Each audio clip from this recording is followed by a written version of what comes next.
Wij zijn hier in het slotracecentrum MN DDB met nog door de bocht. Bij Laas Dauma. En wij racen hier met autootjes op een schaal van 1 op 32. Dus dat zijn hele mooie kleine autootjes. En dat doen we hier al een paar jaar, zoals je ziet. En we hebben er grootste lol in. Wat is hier nou eigenlijk leuk op? Je bent weer even kien.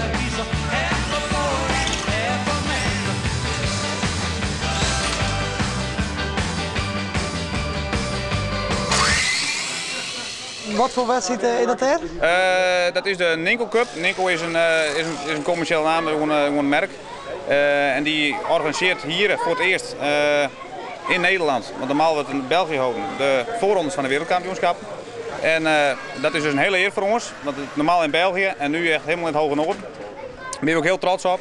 We hebben 16 teams en die racen hier om een plakje voor de echte wereldkampioenschap op Gran Canaria. Dus er staat heel wat op het spel, Joet? Er zit heel wat op het spel, ja. Zeker. Wat is er voor nodig om dat te halen, zeg maar, die top? Ja, je moet het spelletje goed kennen. Ben je een goede ganzenborder? Als je het spelletje goed kent, tactisch, je materiaal goed voor elkaar hebt.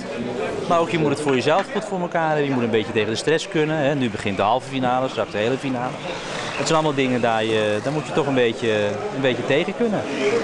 Maar dus in je kop moet het ook goed zitten? Het moet in je kop goed zitten, ja. Je zou je moeten voorstellen, als je een scheiding boven het hoofd hangt, dan moet je hier niet gaan staan. Dat speelt toch door.